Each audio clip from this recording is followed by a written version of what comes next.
Okay, time being 7:10, call the Water Sewer Commissioners meeting of January 14th to order.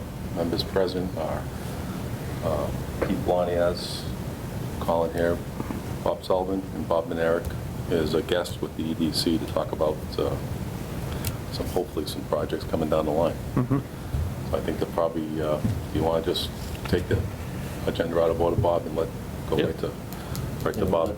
Let you go on. Then you guys can continue with your business. Sure. I appreciate that. Yeah. Well, Mr. Chairman, Bob Sullivan, the EDC had a meeting last night, and it was decided that they would send me as the lone representative because of COVID to keep the numbers down so we could socially distance. So on behalf of the EDC, I'm here tonight to speak on their behalf. The project that we discussed last night was the 1 million square foot warehouse. And just to keep you guys updated where we are in that process, if you notice the sheet I handed out to you, there's 4 P&Ss involved.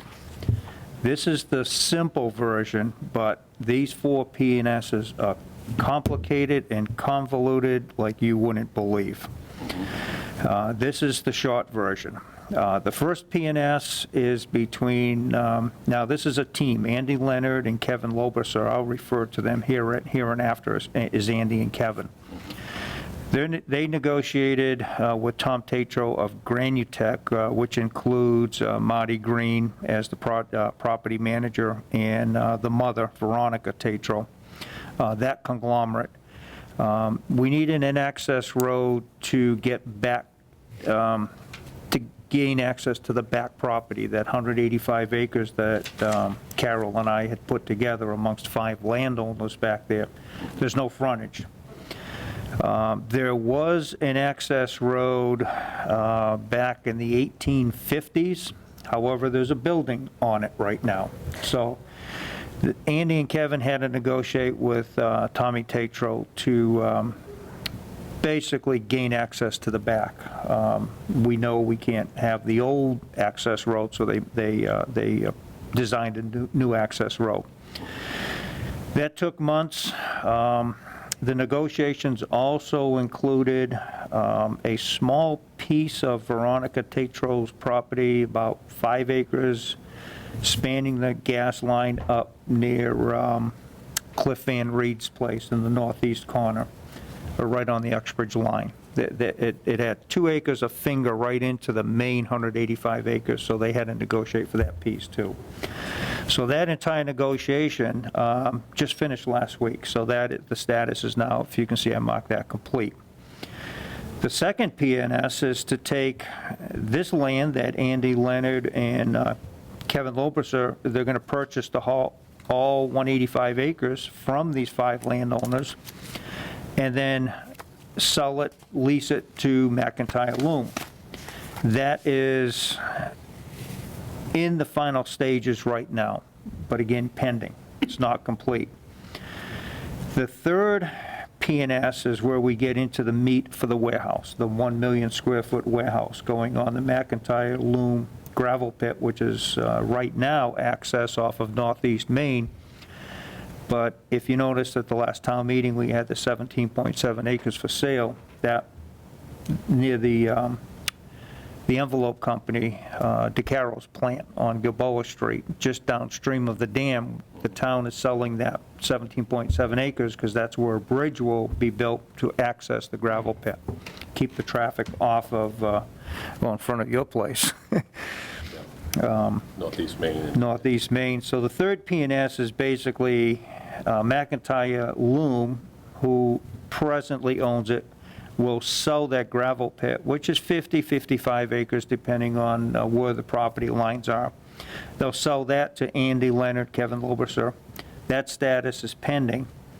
The fourth P&S is Andy Kevin sells the property they just bought, the gravel pit, to a future developer. I understand they were dotting I's and crossing T's this afternoon. That is imminent.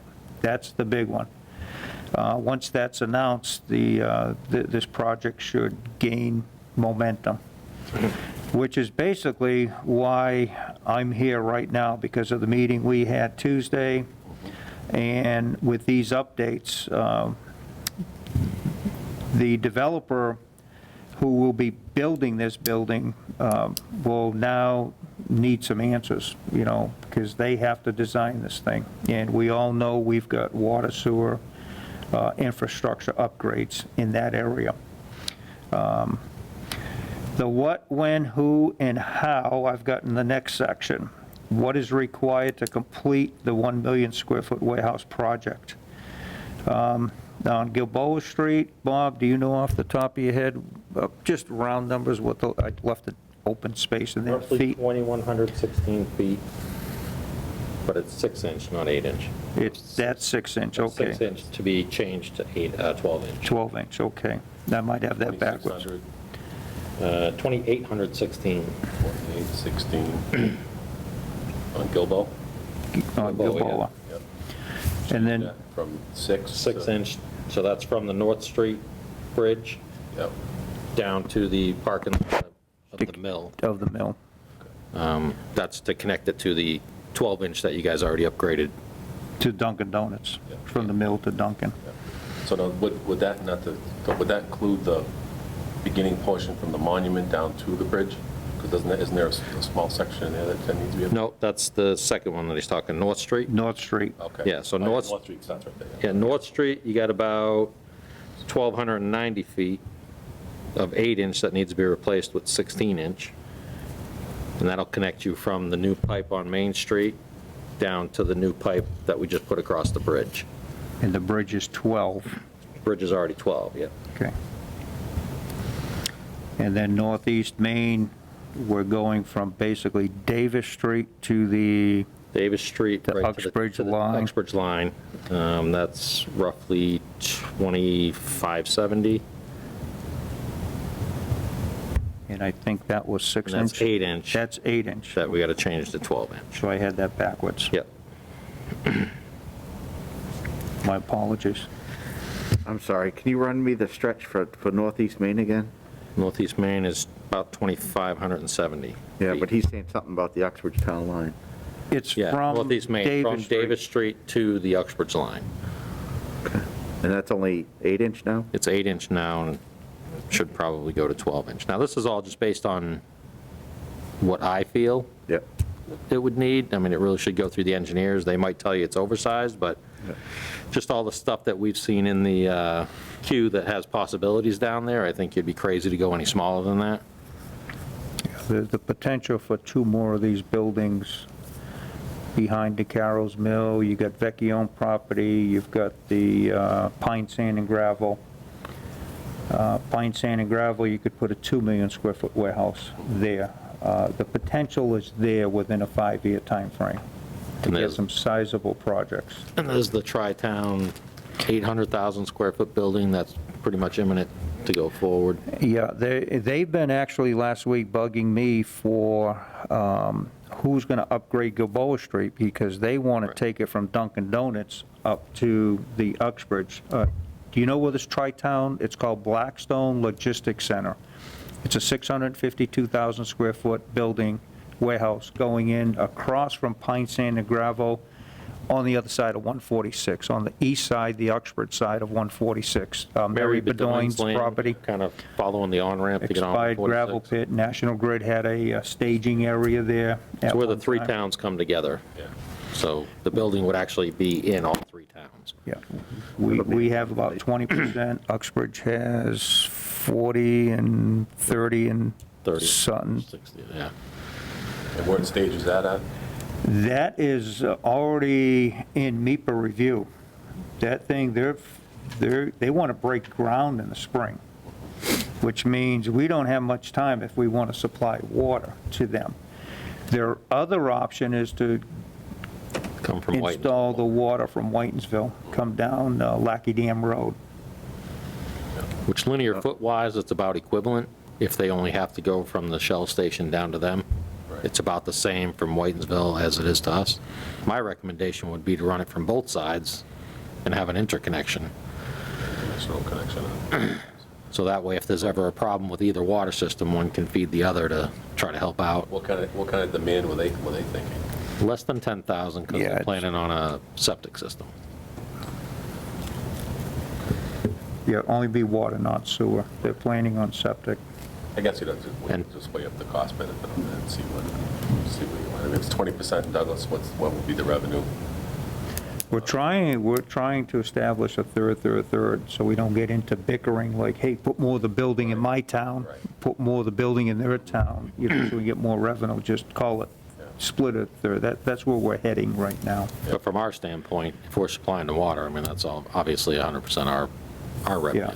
Yes, that would be 100% of us, but the, Tax I revenue just would want to be. make sure that we're not going to overburden our system and give it to another town primarily to another town where we have all these other things in town that we need to take care of. Really, fire suppression is, hopefully you never use it. Yeah, that's the big. It's the big one, and that'll determine the size of the pipe. As far as usage, it's minimal, that's- minimal. Yeah, like I said, it's less than 10,000 a day because they'd have to go to have to either put in a treatment plant or send it to us if it was over that, and they're planning on putting in a septic, and 10,000 is the highest you can go with a septic, so. Yeah. I want to say they said like 8,000 or something. That's what I thought I heard in that meeting we had. But that project is well on its way, well ahead of ours, so we might have to do something with Gilboa Street prior to that. That's what I was trying to see what. Yeah, the timing is not in our favor right now. So has there been any discussions with the developers as to their thoughts on some infrastructure improvements to help out with the cost associated with it? There's been discussion where the two developers would get together.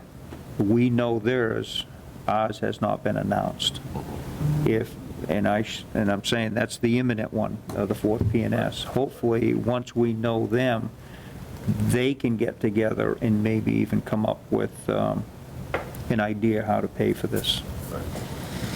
Typically, private can move a lot faster than, Yes. we as a government tend to move very slow. There's a lot of meetings. I mean, I would think that the line going from Duncan's down to them, I mean, I wouldn't think we'd have anything to do with the installation other than inspections, Right. because that's solely for that building, so Right, and there's nobody, I see no reason that we would have to put that out to bid or anything. That would go through them that would be them. extending to get to their project. I would agree with that. And if it comes I from mean, White, we certainly facilitate anything that needs to be facilitated and Yeah. help it Right. along, but but we would have to eliminate the bottleneck on Gilboa Street. yes, that's the. Yeah, that 6-inch bottleneck would kill us. Yes. Yeah, for volume. So the discussion maybe should be had with The McIntyre, McIntyre's and this whole project. We've done some engineering on, not engineering, but some cost analysis on, there was some studies done for the industrial development. I'm not sure if that fell into that particular parcel. I know a lot of the northeast, and then northeast, yeah, on the left side. Yeah, on the northeast Monroe Street, Yeah. yeah, for the Davis Street, Yeah, we that- had that on the town warrant, and it got bypassed. Yes. And there was a lot of the study has been done on that, and what needs to be upgraded and what needs to be done. Right, on that section. Costs associated with that, so that would help out with because that's a part of Gilboa Street as well, that whole corner that we had looked at. So I'm guessing it would be, then we just need to look at the Davis Street, Northeast Maine coming down to North Street, right? All of North Street, that section coming down, feeding that way. Actually, you could get a, on, We've already had the reports done on what needs to be done for the northeast corner with the water tower. northeast, all the way up Yeah. to do like Pines? Right, but Oh, yeah. but part of that was all Gilboa Street too. That was part of that phase of that Right, project. yeah, that was included in the Yeah. list of projects that we had. So we already have a lot of the study work done on that, what needs to be done there. So I think Those preliminary estimates based on linear foot, I mean, that's the numbers that I've been using for most of my calculations, so yeah, looking at the stuff outside of the connector road that goes through McIntyre's property, we're at like 66, 75 linear feet, so ballpark, that's going to be about 2 million. So that'd be roughly 400,000 for engineering, but 2 million on which section again? I'm sorry, Bob. that's to do all the roads that we just discussed. That's, Oh, everything. Okay. yeah, that's All right, everything. from Maine to the bridge Okay. on north, then from north to the mill on Gilboa, and then northeast Maine from Davis to the Uxbridge line. Okay.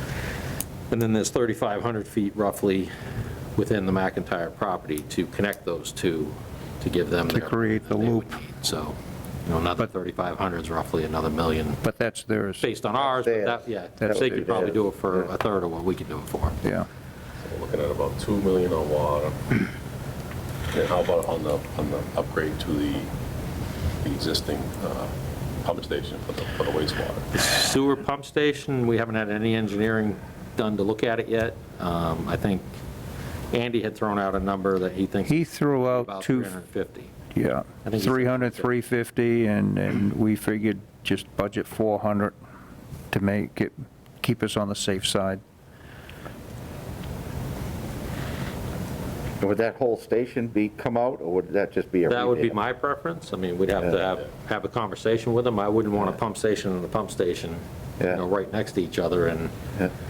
if they were going to do a separate one, I would say that I wouldn't want them having a force main pumping into our force main so that our pumps can't overcome their pumps. Right, right. And back things up. So it would Yeah. just make more sense to eliminate ours and put in one pump Yeah. station.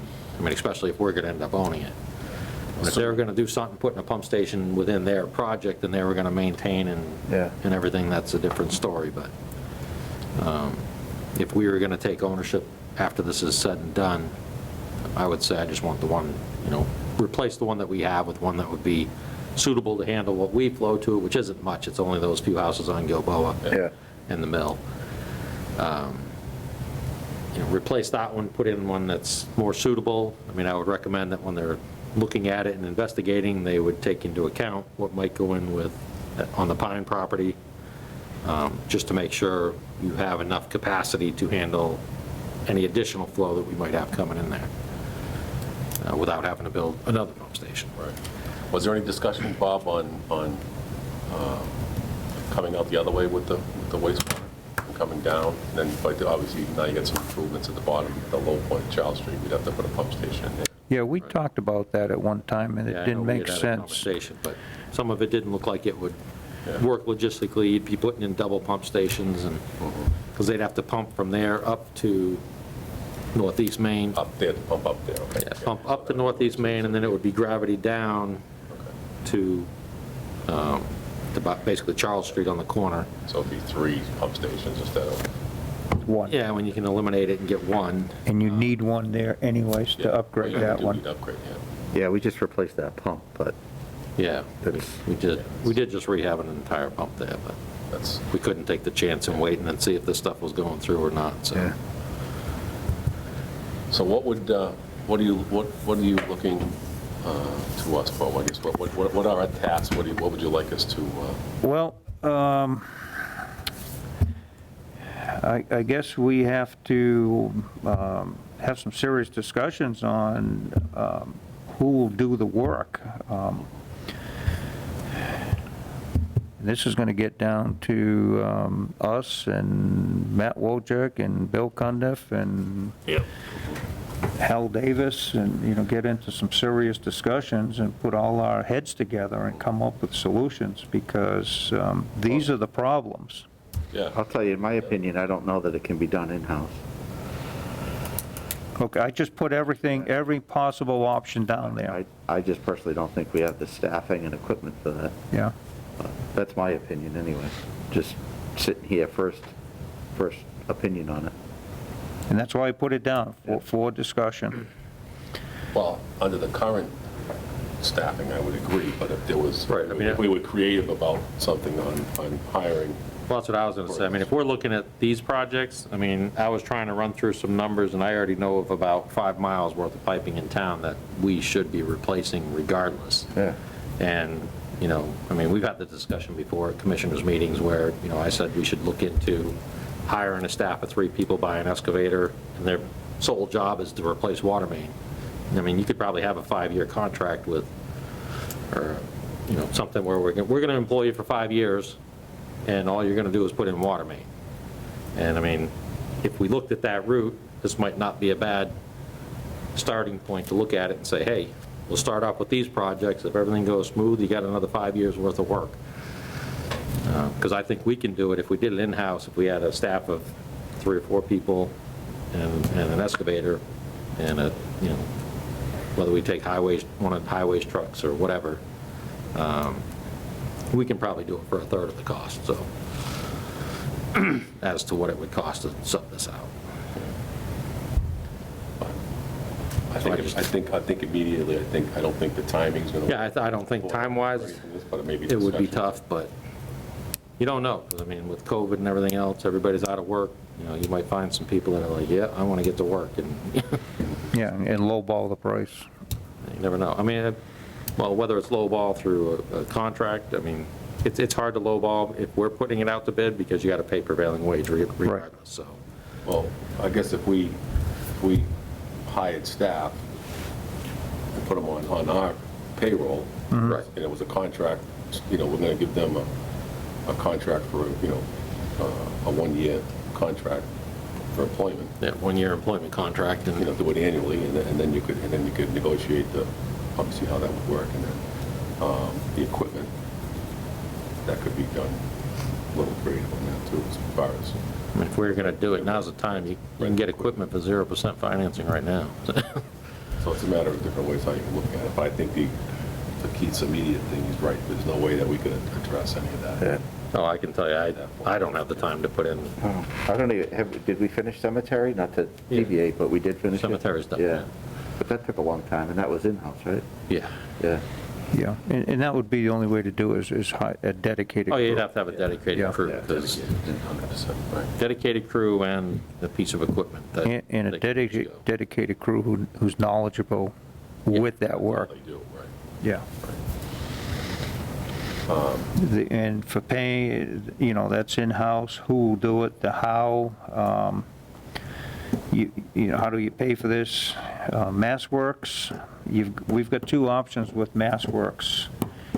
I don't think we have the time to wait until their annual opening bid in late summer. We would have to go what they call out of cycle. So when we develop the paperwork, we submit it, and it's not on their cycle, it's on our cycle. They pay for 50%, and again, engineering is 50% reimbursed, so if engineering is 20% of the project and they give you 10% back, it's still 50% they're paying for the project. So if this is $2.5 million, they'll pay 1.25, just round numbers.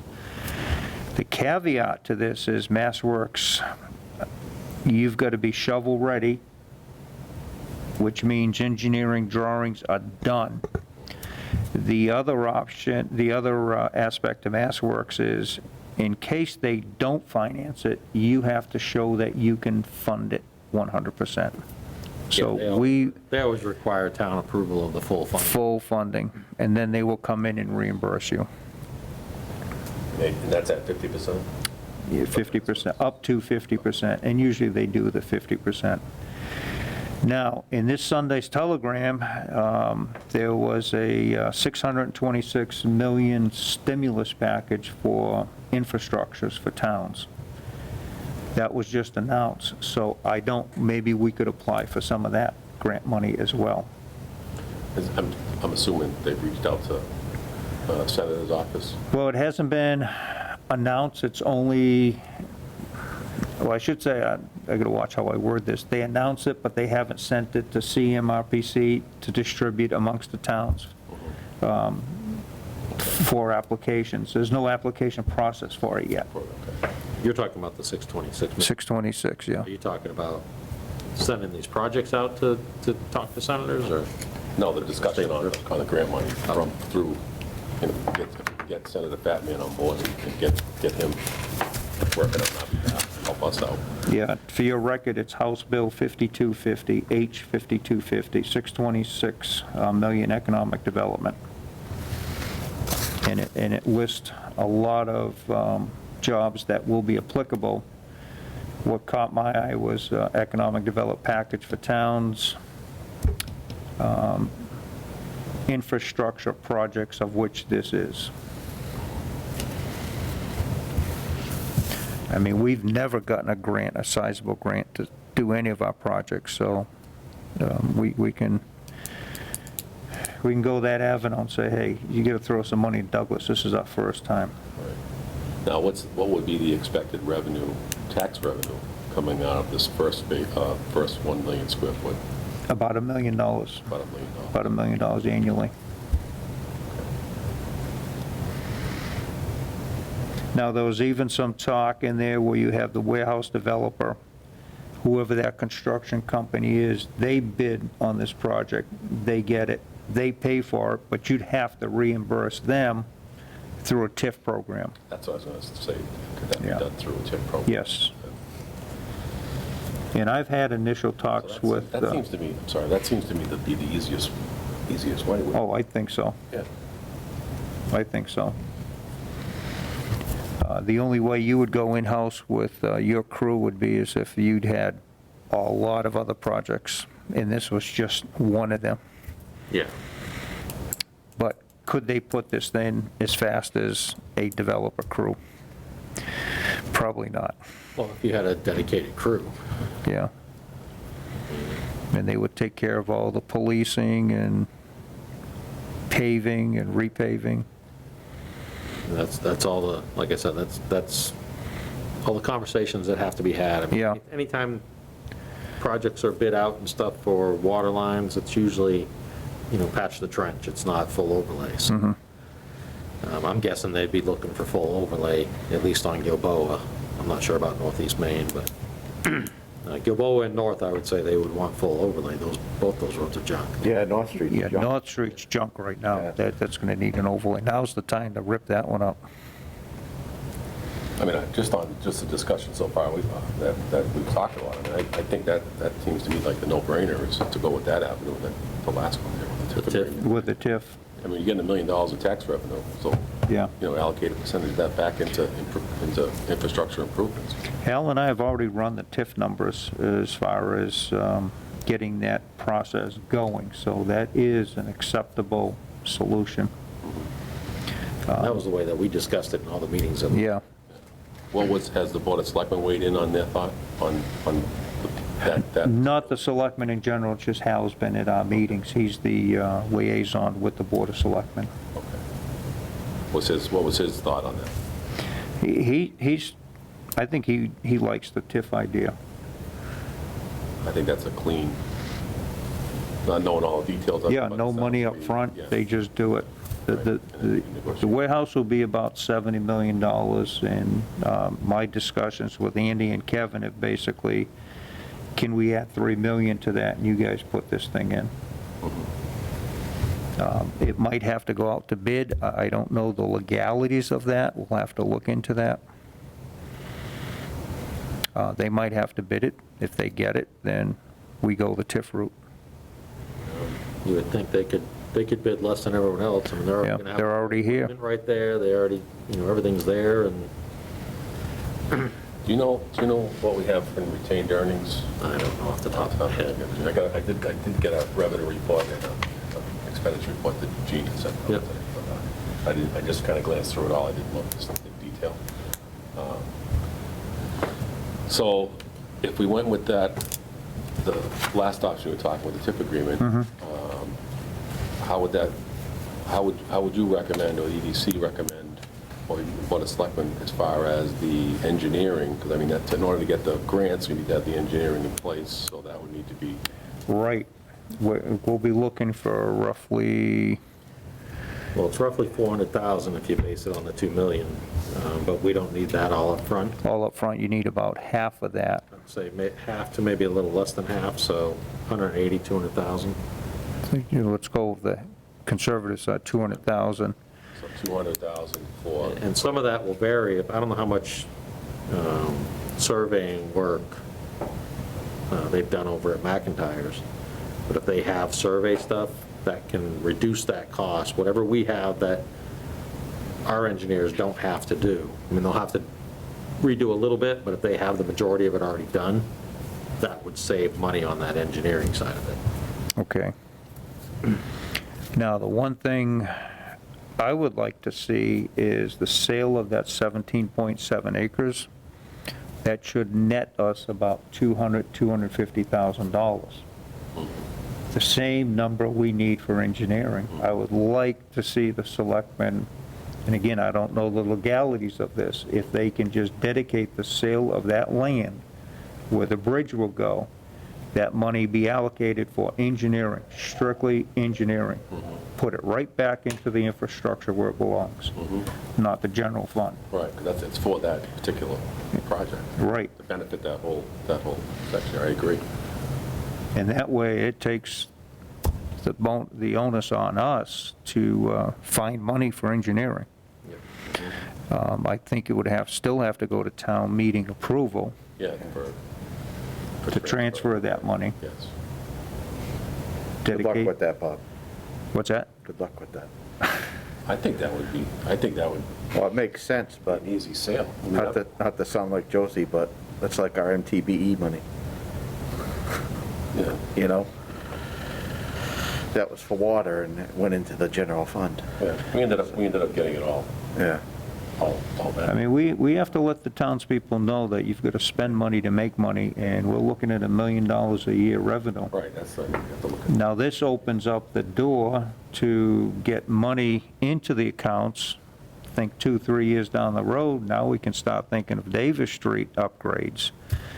And I had a warehouse company call me about 3 months ago. They have a 300,000 square foot building in Bellingham, outgrew it, looking for a 600,000. And I said, well, I got a place for you behind Granutech on the 185 acres. And he says, well, you do have water, sewer, natural gas there, right? And I go, well, not really. Never heard from them again. So my theory is you build it, they will come. But if you don't build it, they won't come. And also the owners of the property also, if all that infrastructure was there, the value of their property would be much higher. Would be So, much higher. I mean, the people that are buying it at a lower cost because they know the improvements that they may have to contribute to. Yep. So, And there's 43 acres of industrial land off Monroe Street, which I'm trying to market to a biotech company. They said, when you get natural gas there and water and sewer, give me a call. So, there you go. We're just not at that point to attract business. how did the discussions ever go on the gas? Remember they were trying to get the gas to come down? That's on hold right now. We've got, Eversource is knocking on our door. They will be bringing a line down Lackey Dam Road to Blackstone Logistics Center. That's pretty much a done deal. Shell Station is doubling in size. I don't know if you're aware of that project. They bought that piece of property next to them. They will be doubling in size. They're requesting gas. The right side of it? The one that Yeah, Sherrier came in and asked about. yeah. So they'll be doubling in size. They want gas, so Eversource will run the line down to them. They are right on our town line. DeCaro needs gas. He needs gas, too. And with the 1 million square foot warehouse. Now, the problem is Douglas is not franchised with anybody. Eversource has to go to the Department of Public Utilities, which is about a 6-month process to apply for an application to supply Douglas with natural gas. That's just a sheer formality. Uxbridge, Sutton, Oxford, Webster, they've already done that. You know, National Grid supplies gas to Oxford and Webster.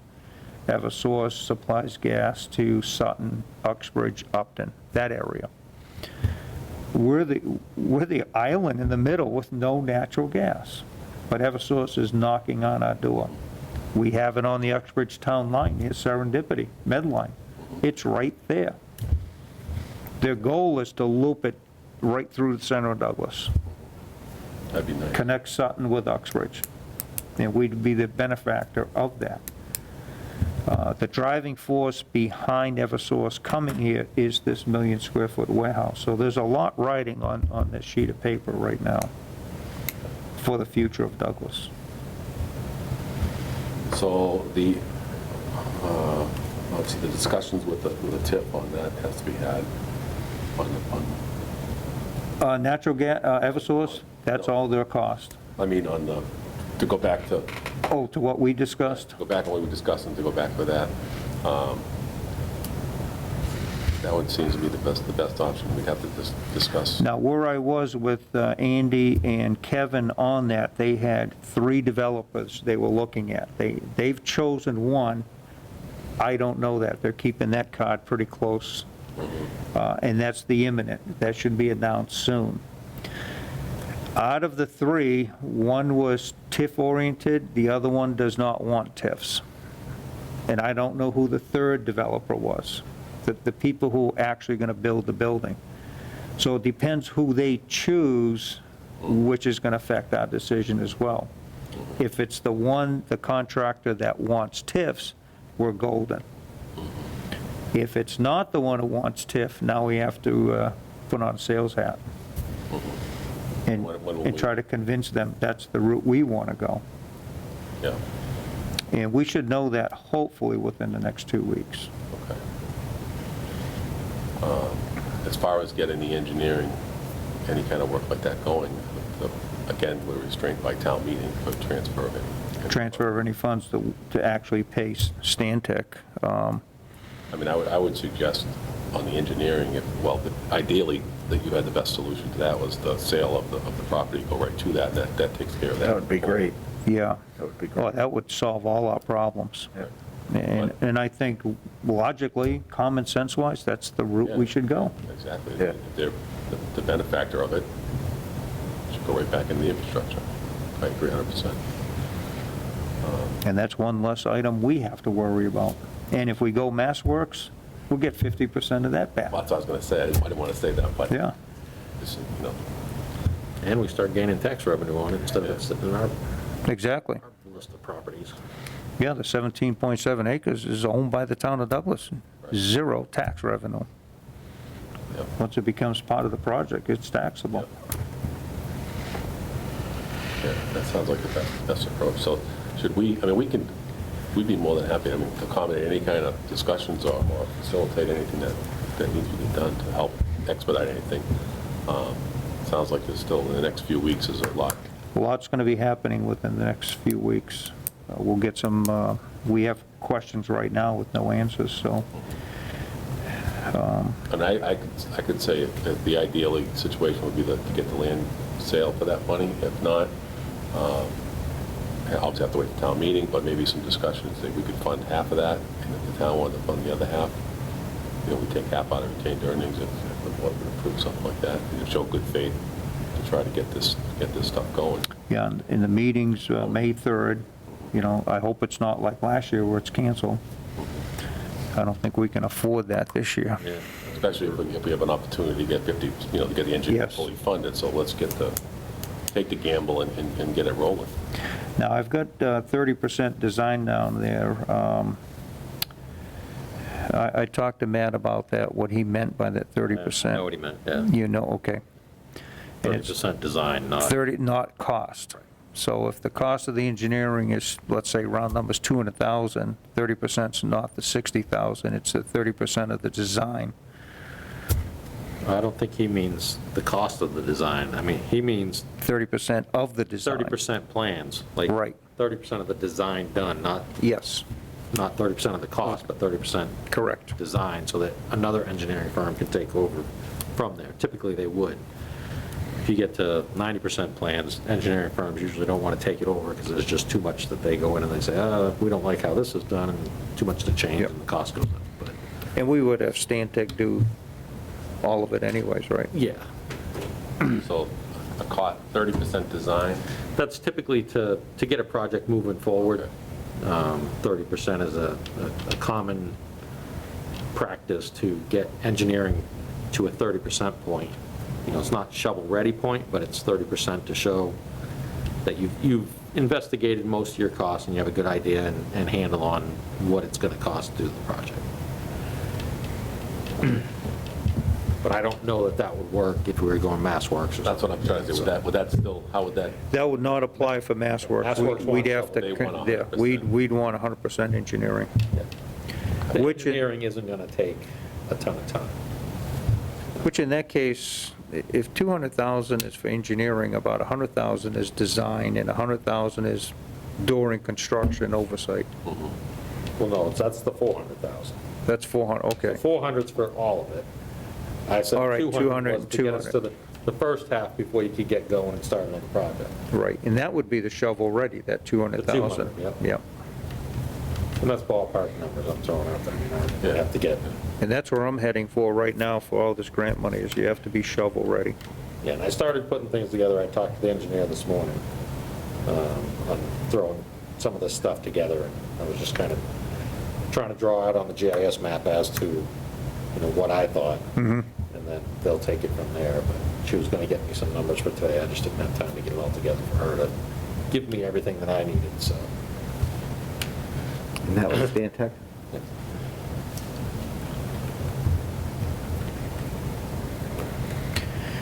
Well, I think engineering's a big thing right now, is to Right, get so that. Just trying to think how could that be expedited? Well, I think I need to sit down with Al and Matt and Bob. I'm certainly willing to do whatever we can and help financially as well, whatever we can, without breaking the bank at the Yeah. with our budget, but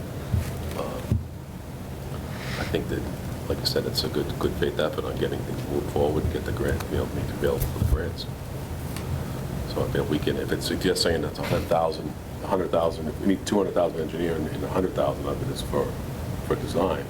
No, we need 400,000. 400 200,000 versus is 200, half is 200. So even if we had to come up with, we had the water sewer come up with 100 and the town side come up with 100, we had to transfer or borrow, depending on, Or that sale of that land is or the sale is the ideal. that is the ideal solution, I agree. When is that going to take place? When the fourth P&S is signed, the RFP, the bid is ready to go out.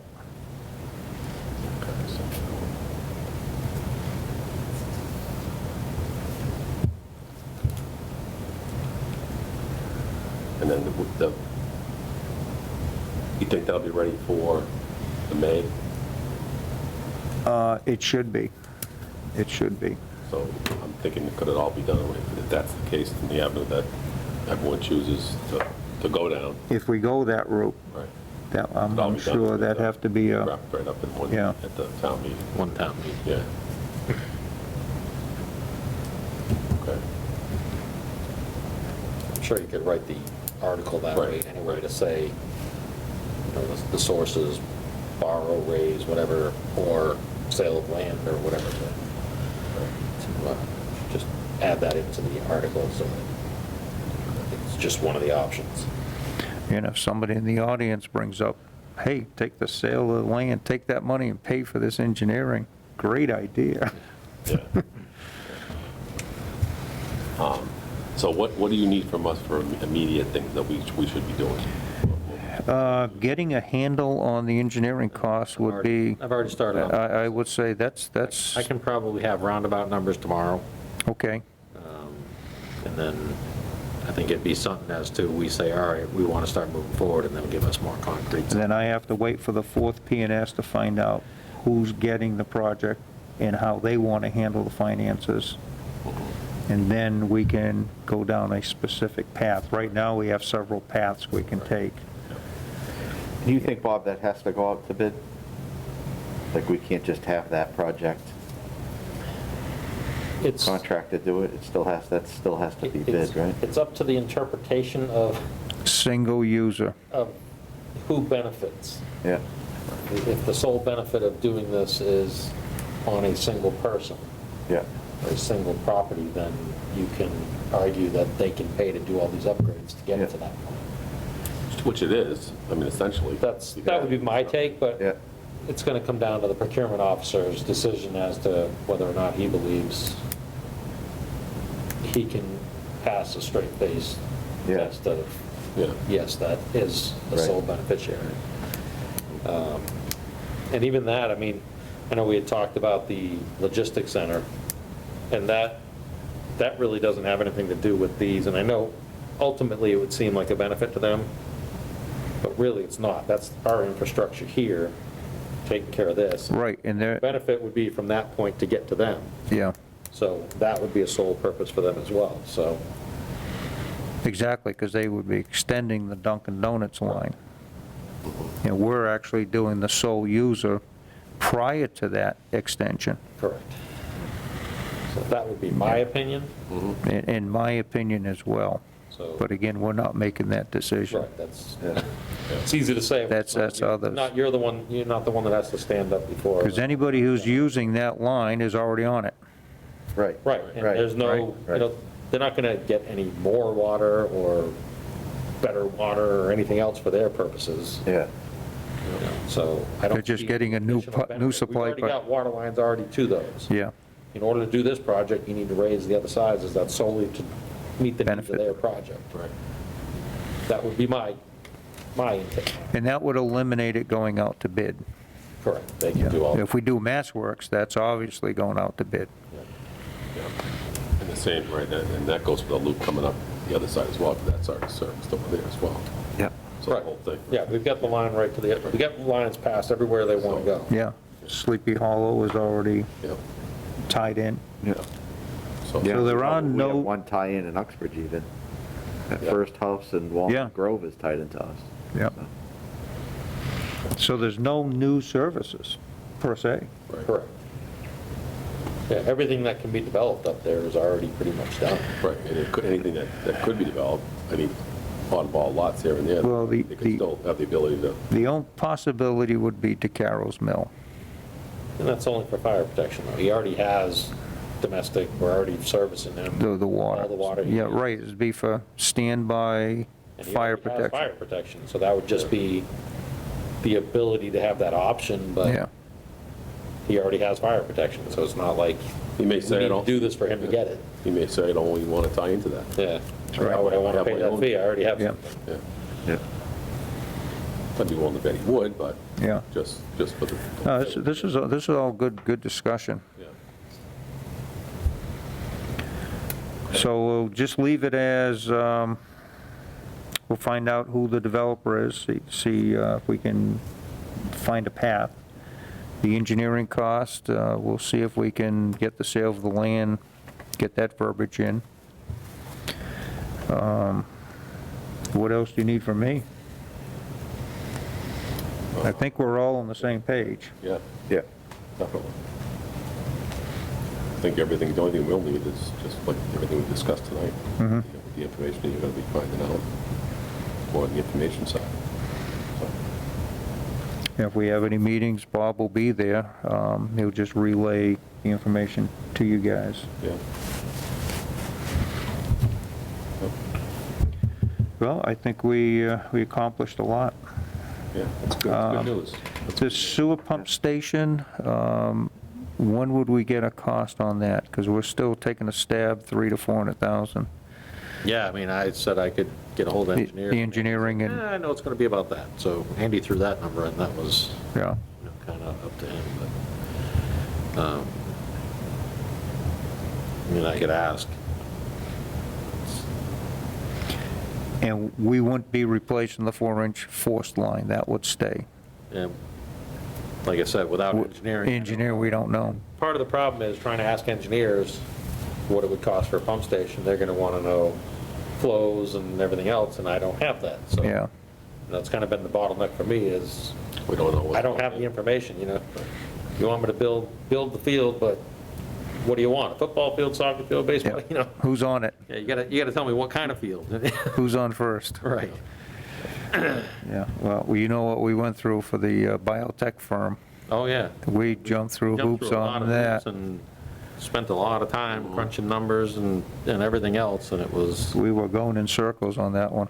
I mean, that was a variance of, I think, what, 200,000? Oh, the range was just Yeah, the range was ridiculous. You know, like 100,000 gallons, it could have been between 100,000 gallons a day or 3.8 million gallons a day. A day. It's How like- how can you plan on that? Yeah, can't. You can't. One I might be able to pull off, the other I can't, you know? One's doable, one's an impossibility. Yeah, but they you know? just, they wouldn't give us any more detailed information than that span. Yeah, then it was 2 phases. then we had to do the math, add the two Yeah, we had to phases. take the two phases, and Oh. put them together, and figure out what was what and at what points. That was a It project. wasn't, Yeah, I mean, obviously, we got, if it gets something that gets that big, then, we need new well sources and everything else that comes. oh yeah, No, we had to factor all that in and try to figure out possibilities of where. Increase the size of the tank on North Street. Oh, we were jumping through Yeah, we hoops. went through all kinds of stuff, and. Brand-new sewer treatment plant, because even though we're On at North 20, Street, a tank at their property, those all kinds of stuff. even though we had capacity, they've were exceeded it on certain days. Yeah. We even looked at DeCaro's Mill, that sewer treatment plant, We as went up and a, walked through that whole treatment plant. as a holding station, See if you know, that could be to take the surges, out, put them over there, hold it, and then meter it to us. We were jumping through hoops. That was a good exercise, though. It is. This one's easy. That even helped Andy, he got to see that those tanks are way thicker than he thought. Oh, yeah. So what was the outcome on the Medland? Out of 41 people, locations, we made it to the top 3. And as I told the EDC members last night, I think it's an honor we made it to the top 3, because we had no business in the top 20. Right. And the reason I say that is because this facility is built around labor cost. Labor costs in New England are high.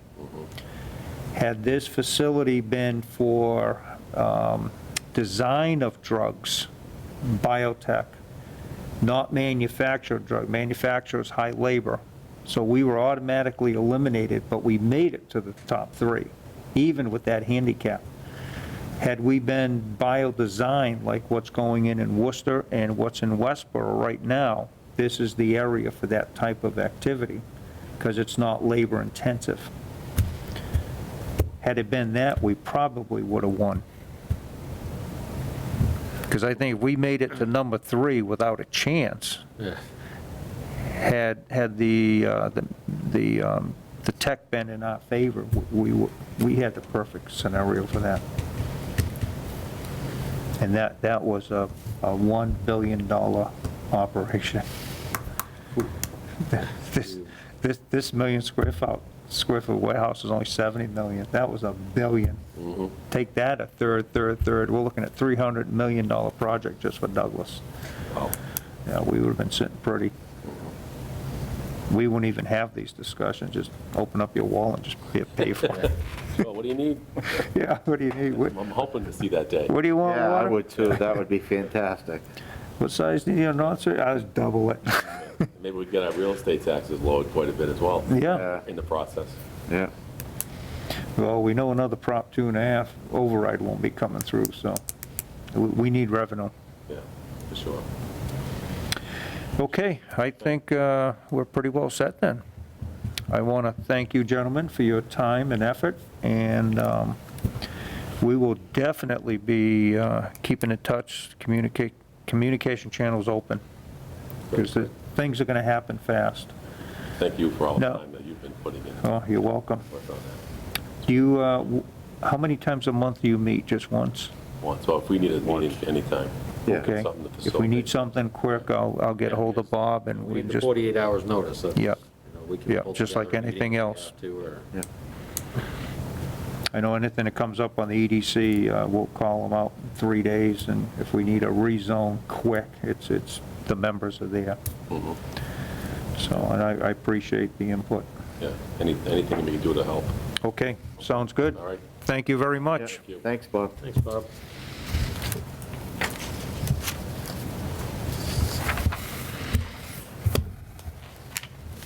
Stay healthy. I'm trying, you too. Hope so. It's like they say in politics, I approve this message. Yeah.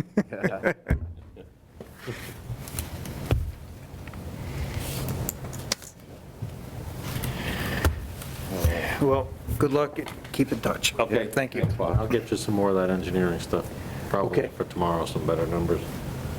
And I'm definitely daily updates with Andy, so I'll find out what he's up to. Hopefully we'll know which developer they pick soon. which would help me, because now I have no idea which Yeah, path we're going to go yeah. on. Absolutely. And I need to sit down with them and say, okay, this is what we would like to do, you know, as far as input. So, Yeah. we'll just go from there. All right, Very good. thank you. Thank you. Thanks, Bob.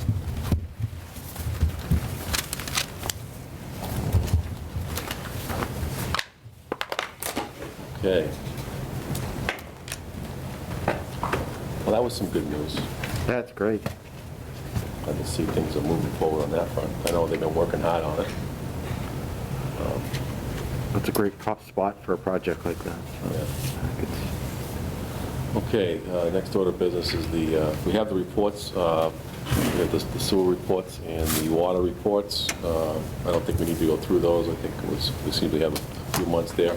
Yeah, well, we got quite a bit. I mean, I don't know if we'll just, if you want to just kind of hit on some of the key things. Sure, go ahead. Like Sleepy Hollow, we finished that loop, so that's all connected through there with the water main now, Yep, going from Northeast Maine over to Davis.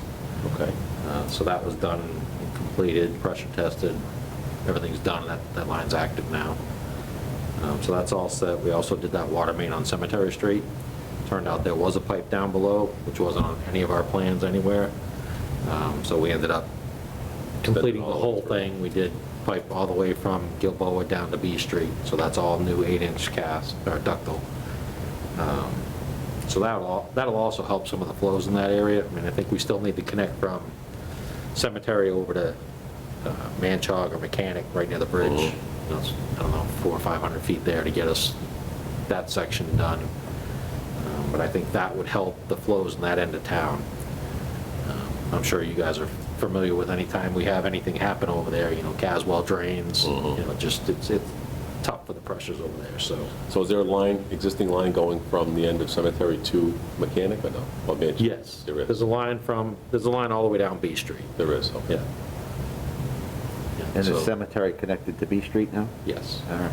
Yeah, so we did connect that Yeah. made that loop. There was a little section they didn't do, just like they. So we're connected to B, we're connected to A, and then we're connected to Gilboa, Yeah, right?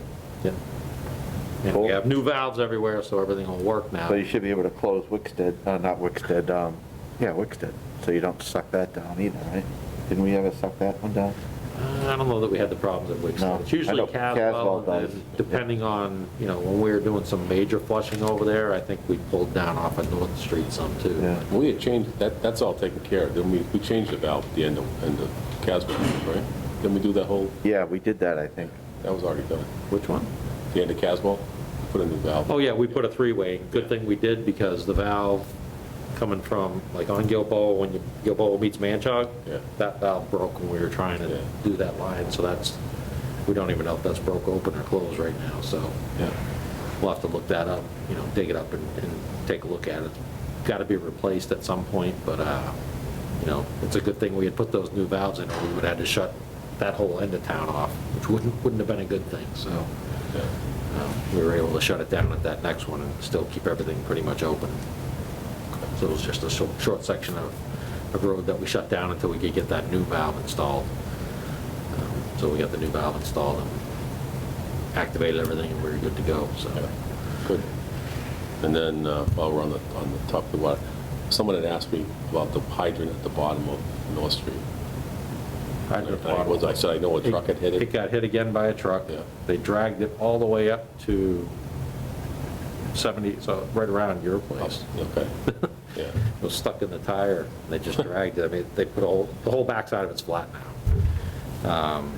Bartlett has already been contacted to handle it through the insurance to get it replaced, and they just haven't done it Yeah, yet, so I gotta call them again and say, hey, what's up? You know, we already sent them all the insurance paperwork and everything, so. I called Bob on it because I was joking around, because the one he replaced was original equipment Yeah, as I to said, 1909 we had that, or something. it was the two nozzle on the Yeah, end, yeah. and we finally replaced that one when that first truck hit it. Put a nice new one there, they hit it again right away. I mean, that other one was there for 100 years. Never got touched. It's always the way. Just seems like that's always the way, like, we put the new booster station, and they made us put a new telephone pole in. That Yeah. telephone pole was the old original one since probably the pump station went in. Yeah. We put that new one in, it's been hit 3 times. The same location? That pole's hit 3 times, the one right in front of booster station, 3 times since, I got 2 of the license plates at the treatment plant. But 3 times they've hit that pole now since we put a new one in. And Insane. it's in the same location as the other one was, right, the original one? Actually, I think it's back a little bit. Back for, okay, so it's not like we moved it. Yeah, we didn't move it close to the road or anything. Oh, it's crazy. Jesus. Crazy. Yeah. And it's lit up like a, Yeah, it's really like lit an up. airport. Yeah, yeah, I don't see how people can't see that. Yeah. crazy. Yeah. Okay, anything else on water, Bob? Maybe more highlights that, No, I mean, we ran around doing some brush cutting and cleared up all that stuff. yeah. That we basically had from when the summer help was here, and they trimmed up all the brush going up the driveways and everything. Mhm. Finally cleared all that up before we have to do any serious plowing. But those are 2 of the main things that I wanted to get you guys in on Mhm. that were done. I'm trying to think, we've had a ton of final reads and, meter replacements and all that stuff. Yeah, there has been a lot of. Yeah, a lot of movement with that Yeah, stuff. it's crazy how many final reads we've done. Oh, yeah. So on the sewer side, as you already mentioned earlier, we did get that pump redone on Gilboa Street, so now we can sleep at night on that one. I think we've done 2 or 3 toxicity tests since our last meeting. All those have passed and have gone fine. We did have a major issue with the generator at the treatment plant, the big one. I see that's on here for discussion. Yeah, that's that's a kind of a priority thing. Yeah, absolutely. We certainly didn't budget anything to that extent for No, you a couldn't. repair. You wouldn't. Because it's going to be a major expense. I've contacted everyone, I talked to you about it, I called Cummings directly. They said we no longer service, maintain anything with that motor, Wow. so we can't get anything done through them. I do have one other company that I call that does Cummings engines, and they had recommended the other Cummings Reman or Yep. Rehab, Yep. I forget what it was called, but Yeah, I think it's just, yeah, so they gave me the number and everything for them, I called them, they said we won't touch it. We don't have a replacement, we don't have a long block, short block, anything for it. I scoured the internet, I found a couple, they were older than ours though. I found one, basically the entire generator and engine, everything, same exact motor, same output, generator itself. That's a 400 kW generator. I found a couple similar engines, they're the same model, but they're a 200 kW generator, and the horsepower is only like 300 horsepower, where ours is 605. So I think it's probably, they tried to get way too much out of that engine, I think. That's probably why they stopped making it. Because they just kind of basically built it like a marine engine, put the biggest injectors you can on it and everything else, just to get as much horsepower out of a 14-liter engine you could, so. You had mentioned today in the discussion about that, about there was somebody that could rebuild it, we had to bring it to them, that they would be able to do it. Yeah, I got to call them back. I haven't called them back yet, so I got the message from them this morning, so. And then the other thing that we had talked about today when that was, if there was somebody that could, if we could get the parts, if we knew we had a diesel mechanic that specialized in those engines. Yeah. That we could just have them, we could take, take that box out like we were talking, and then get the engine to them to rebuild it. Well, I know the one person that said that they might be able to rebuild it, and I said, oh, well, you're going to have a hard time finding anyone that will do that engine. They said that we have one person left that will work on that error engine, but they thought that the last year that model was made was in the early 90s or something. I'm like, well, this one was done in like 2005. They're like, Yeah. no, they stopped making that there. I'm like, I'll send you a picture of the plate, manufacture date, and set it right on there. It was May of June of 2005. Yeah. So they're like, oh wow, we thought that last year they made that was back in the 90s. So, but they said you'll have a hard time finding someone to rebuild it. But Yeah. yeah, Yeah, that, to me, that's a priority. I thought it was all taken care of. I didn't really realize. Yeah, Until I talked to you about I've it. been I was like, oh, Jesus. chasing my tail trying to find anyone. I found So what did the generator maintenance guy say? What's his recommendation? Well, he said, oh, well, we can rebuild it. Yeah. And then he turned around and said, oh, well, that might be a little out of our league. You might want to, we'll see if we can get a Cummings guy to deal with it. And then they stopped calling me. I kept calling them back. And Yeah. So who did the actual diagnosis of the? Power Up, the company we have, we contract a company to come in twice a year to maintain all the generators. Should we Get a second opinion? get a second opinion on, have a Cummings deal, somebody that does that engine, and then come out and say, specialize in that engine, just come out and take a look at it and say, Yeah, I mean, we can do that. I just think that the symptoms are indicative of what they came up with. They did they ruled out the other possibilities, bad oil pump or plugged pickup tube. We went through all that. They dropped the oil pan, checked everything. So the last thing it could be is you spun a bearing. So. and I've heard different horror stories with diesel engines. Oh, yeah, I know.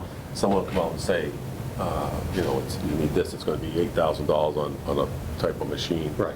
And then someone will go out and say, no, it's a module, Yeah, you and it just only need to costs change the sensor. $1,500 and you're all set. Yeah. Right. So- No, it was your pressure sensor. That's the Right. only thing that was wrong. Yeah. Right. No, they came out, took it apart. They did evaluate it. I mean, I can get a second opinion, but it's, either way, I think we got to make some decisions quick, so. Yeah, I think, first, my gut's telling me, go with the one that can, if you're just gonna bring it up, disconnect it and bring it to them, they said they would rebuild it. Right, yeah. I got to give them a call back today to make sure, tomorrow to make sure. That seems like the only one that had any positivity out of the whole. Right. Yeah. And was that a dealer or was that a That was a Cummings deal, Yeah. I went to Cummings and, Yeah. Cummins North? put in our Yeah. zip code and that gave us them. Yeah. And that's the person I contacted and they said, oh, we'll try this Cummings, that's all they do is rebuild the engine. So Yeah. I went to them and they said, nope, won't touch it. And it seemed to be across the board. I mean, Yeah. I searched everywhere. I did find a long block out in California for like 13.5 or something like that, but now it's like, all right, do we, now we got to ship it from California, that's going to be Yeah. probably a couple grand, and then, Yeah, I would, whatever the fastest route to get that rebuilt and get it done, that seems to be, because we're vulnerable at this point. yeah, and I mean, And you said you had a backup plan per se for a day or two yeah, on handling the, yeah, that's why we didn't fill our third tank of the SBRs, yeah. just so we can at least back it up into there, that'll buy us some time to at least get us by, but. And I suppose on a worst case scenario is if it was something longer than a couple of days on power. Yeah, then I'd have to call someone and get somebody to bring in a portable Yeah. and wire it in. Like Sunbelt or something like that? Yeah. An And emergency. that Power Up, they do them, they said that, and I'd said that to them, because they sent me a proposal to bring in a Yeah. portable. And, it came up to, I think it was like almost 13 grand or something for the first month, just based on rent and everything, and them coming and hooking it up, and then every month after that was, a little under 10. But, 13,000 just to get the initial setup to have a portable there that we might not ever turn it on, I know. and then $10,000 a month, Yeah. and then they kind of drag their feet on giving me answers on the other stuff, and I'm like, look, Yeah. I don't want to rent from you to have you drag your feet for 6 months, Yeah. so I'm paying, you're making more money Off the just rent? having something sit there, and, I'm basically storing your generator, and Yeah. you're making a ton of money on it.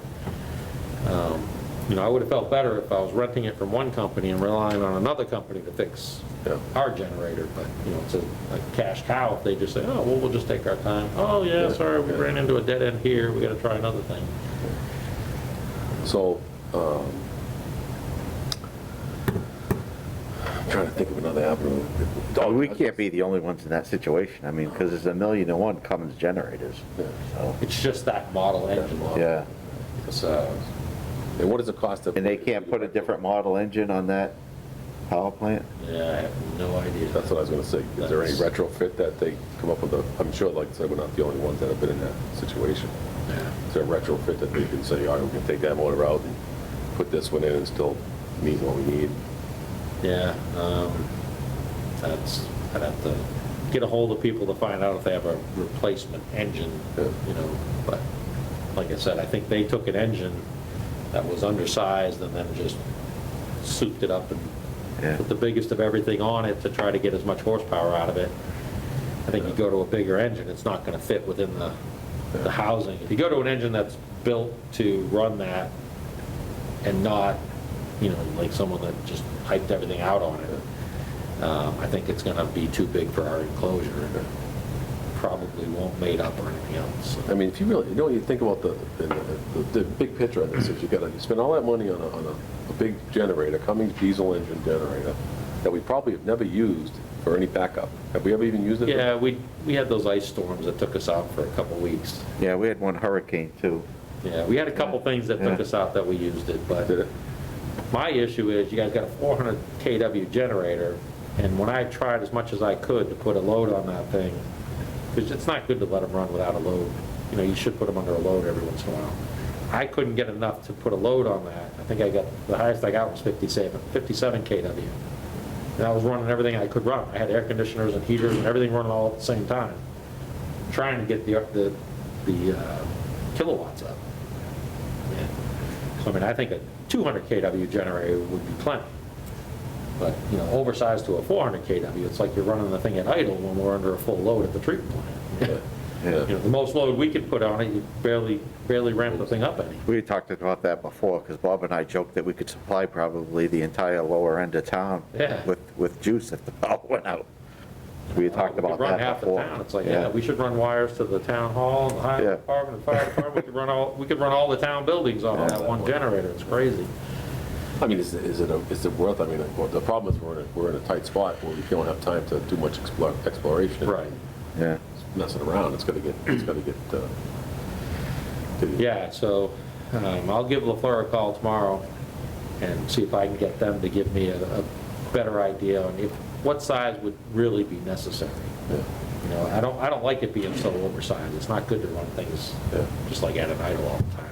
Yeah. Not So I put a load on. Yeah, try to get too quick, as fast as you can on it. Yeah, when I call Do a both. retro, do a retro, or what it will cost to get that, just bring that to, you know, have somebody take that out Yeah. and bring it to them. And then time-wise, what's the performance on the, Yeah, to get that back up and going? yeah. Just to, you know how Murphy's Law works. Oh, yeah, I know. Yeah. It's stressing me out. I had Gilboa running on one pump for a while. That stressed me out. I finally fixed that, and I got this. Yeah. And then, what is the temporary power, how fast could they, in a worst-case scenario, how fast could they come in and get Yeah, that? I gotta call them, and I would imagine they can come in quick. When I talk to them, and I says, you know, to be honest with you, I'd rather go to somebody else to get them to bring in a standby, so you guys aren't wasting your time. And they're like, well, you could do that, but everyone around here comes to us because we have all the big generators. So he seems to think that everybody around that would supply that would just go to them to get it anyway. I think you can get it from one of those rental companies. I think that Sunbelt up on Route 20. I Yeah. think they've got generators up on trailer trucks that they just pull in, Yeah. and you'd have to have LaFleur come up with a wiring. That's what I'm saying, what's Yeah. the time What's you the call? plug and play? Yeah. Right. That's kind of an important role, if we know, we only got 2 days of Right. handling. Yeah.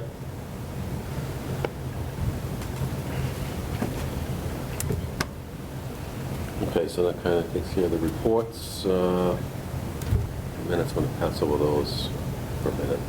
I haven't looked at the meeting minutes. You want to just pass over those for now? If you want. Meeting minutes? Yeah, I didn't look at them yet either. All right. Generator discussion, we have that. Intermissional agreement discussion? Yeah, I don't know if I said to put that on there. That, yeah, I'm not sure why it went on there. Somebody else recommended to put it on there. If I didn't, I don't remember. I think. I thought that was covering Bob Menard myself, so. Who prepared the agenda? Well, Lee put it together, and then I added some things, but I just don't recall if I added that or not, just because I know I had some dealings with intermunicipal agreement recently. It came up because of the whole logistics center and everything else. Yeah. But that is actually partially in Douglas, so theoretically, we shouldn't need one for that. But I think that conversation came up, and I said, well, we currently have an intermunicipal agreement, but I've never actually seen it Yeah, we have it with Oxford. with Shell, Yeah. with the Shell station. Yeah. And so that sparked some conversation, and we started trying to search for it. I had Suzanne look, she couldn't find one. Matt looked, he didn't have one. I Couldn't think find the one with Oxford? Suzanne finally found it, Yeah. but can only find an unsigned copy. So I haven't found a signed copy of the intermunicipal agreement with Uxbridge. And Suzanne reached out to Uxbridge to see if they had a signed copy that they could get back to us. Yeah, because then we did that house. We had to talk with Uxbridge when we did that house. We talked to them, but Yeah, theoretically, our service line goes to the Douglas portion of their property. yeah. So- Oh, that's right, we ran it behind. Go with Yeah, Yeah, we own where it is. Yeah. And then that's Yeah. their line and Yeah. off of Yeah. that, so Yeah. theoretically, we shouldn't need one for that. right. I thought we had talked to them anyway. We did talk to Yeah. them, you know, just to see if they had any intention, and they're like, we're never gonna run water up there. Yeah, Okay. So, any discussion needed on that at this point? Yeah, no, I'm not, like I said, I don't know if it was a matter of, if I had thought maybe, you know, you were around when some of that took place The intermunicipal agreement with Oxford? Yeah. Yeah, that was with with the Shell station, Shell, and Mike actually handled Mike Kaczynski. Kaczynski. Yeah, that's it.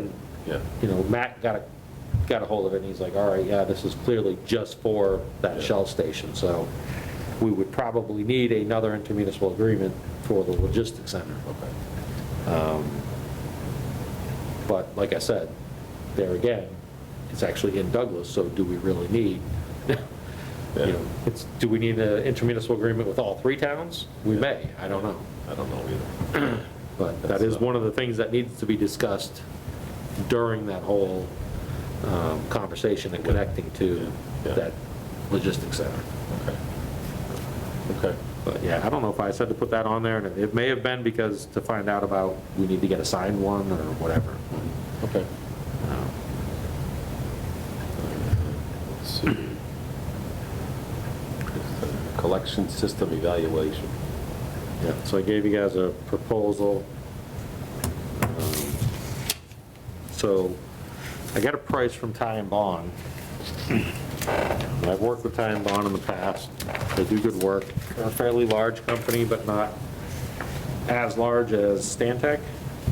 And you know, at one point we had discussed seeing if Stantec would take on the sewer side because Beta was kind of non-existent. They probably don't want to work with us after how much they screwed up the treatment plant. So I had them give us a price. I'm thinking it would, you know, my theory is it'd probably be a good idea to get a different engineering firm. Ty and Bond does water and wastewater as well.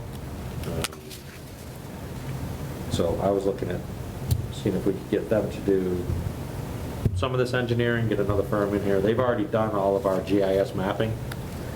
So that's why I kind of looked at these two projects saying, all right, they already have our whole sewer system on GIS. They already have our whole water system on GIS. So that's a big portion of something that a new engineering firm would come in. And, you know, they'd be like, oh, well, we need to map out the whole system and get all this other stuff, you know, documentation. Well, we should have possession of that anyway, right? Yes, we So do. we could actually give them. Yes, I could give them a digital copy of it now. But like I said, they've already gone through in the last 3 years, and I've gone through with them, mapping everything out and, you know, getting everything done to have our system all electronically in there. They actually also scanned all our tie cards and tied them into the GIS, so, you know, they have a lot of the data already, so they're already familiar with the system. Like I said, I've done work with them before. They do wastewater, they do water, and they're a smaller company, so I think on smaller projects, sometimes Stantec kind of, Yeah, they go way over. they price us out of being able to do the project. I mean, I called them to give us a price on doing the rehab on the tank, which we still need to do. We've got money set aside to do it, but we budgeted $100,000 because I got three prices saying between, I want to say 37,000 to 73,000 or something like that. And then I asked them what it would take to put it out to bid. And they wanted $98,000 just to put it out to bid. I'm like, you're charging me almost 3 times what I can get the whole job done for. Oh, well, I don't know if they accounted for this and that. I'm like, it all meets AWWA standards, everything else, so I don't understand where this huge expense is coming from. I just think that, I mean, Stampex does great work. Yeah, but I just think for some of these smaller projects, I think it's just, they're overkill, and, you know, they don't want to do the $5,000 job. Right. Well, I mean, remember we did the Manchog Road? That's what I was going to say. They wanted more for engineering than that project cost there, Yeah. too. So Yeah. Engineering was more than to get the whole Yeah. thing done for complete. Well, and I think they're, you know, like I said, they're a massive company. I mean, they're doing the rehab at Logan Airport right now, so. Yeah, they're international, they're Yeah, huge. yeah. They do major, Yeah. giant projects, so, you know, Douglas, we don't have anything to offer them to make it huge. It's, Yeah. you know, they still do the work, but, Yeah. so, that was my theory on getting it from another company. Like I said, originally, when I had discussions, it seemed like which was the next thing, is the risk and resiliency evaluation, or the assessment. Originally, I think I had estimated it was going to be around 75,000, I think. They came in at 15. I still got to go through this and make sure, you know, it meets everything. I mean, I know they know what is required, so it should cover it. I mean, there was a few things in here with exclusions. Now, I know about the I&I, but the risk and resilient assessment, Yeah, I mean, I'd actually brought that up to you guys before they even released it. Yeah, I remember you talking about It that. didn't come out with a long lead time. Yep. They came out with it and kind of said, yep, you got until June of 2021 to get it done. yeah. So that's when that one, June of 2021? Yeah, and I actually brought it up to you guys before they released it, just because Yeah. I had information that it was coming. But like I said, I had estimated it somewhere up around 75,000. They came in here at 15, so. Such a deal. Yes, I mean, I think that's great.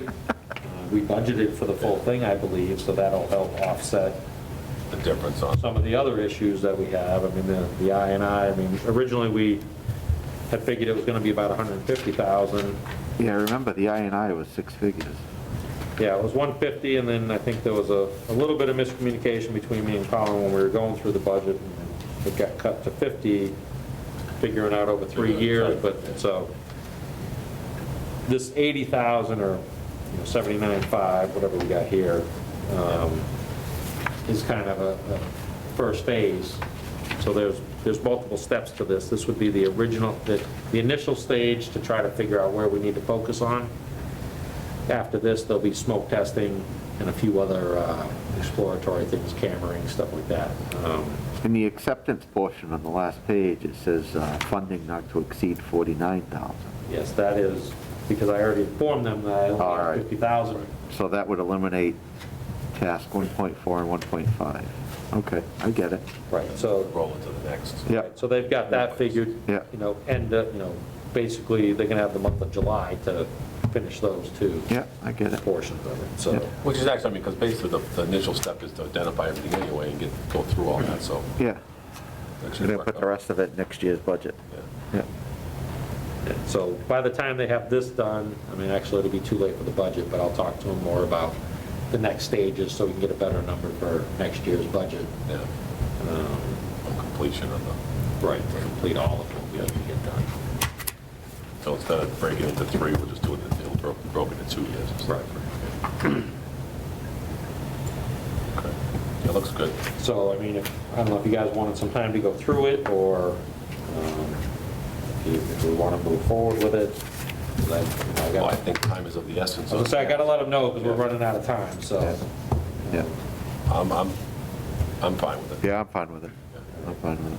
All right, and then same thing with the risk and resiliency. Like I said, I had anticipated that being a much larger cost, Yeah. because you basically got to evaluate the entire water system and everything that could go wrong, from terrorist threats to earthquakes to floods to everything. So, but like I said, I mean, they already have all our data as for our entire water system, so I mean, we're certainly in a decent scenario. We have very little flood risk. we're not a high earthquake area, unless you ask Dave. That's what- I was gonna say something about that. We haven't had an earthquake since Dave retired.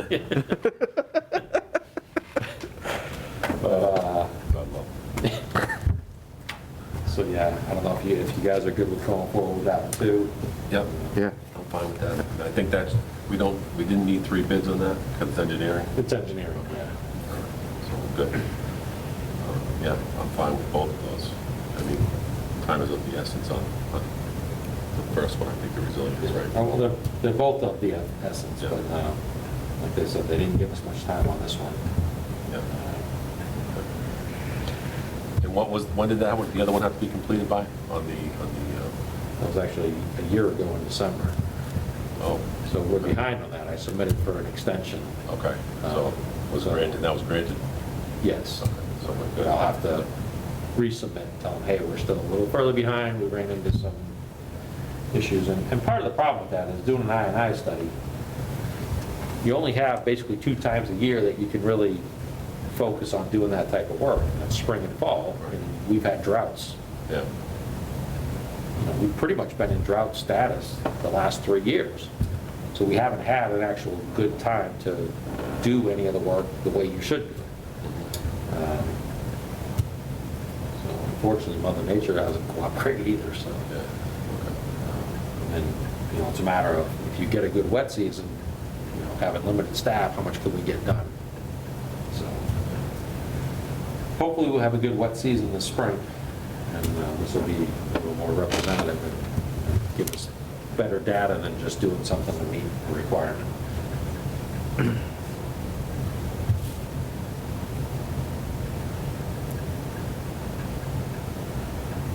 completion. Okay, all right, so good with that. So we got the collective system evaluation, that's done, the risk and resiliency is completed. Rate study discussion, anything? I looked through the numbers, we're actually tracking pretty good. I looked at it, plans really looked through them. I didn't go through it too much. So, I mean, my take on it, my position on that is I don't think that we should be raising the rates, obviously, unless it's absolutely necessary for this budget, but I don't foresee any problems looking at it initially, but I'm not, you went through, the only thing that really stood out that I could see was the projected, what was it on the revenue? Let's see, the revenue report, I thought it was, and I didn't spend a lot of time on it, so I don't want to jump the gun and say, without looking thoroughly through it, was the projected revenue and the actual. There was, I don't think we have that. Do we have that? yeah, I have it.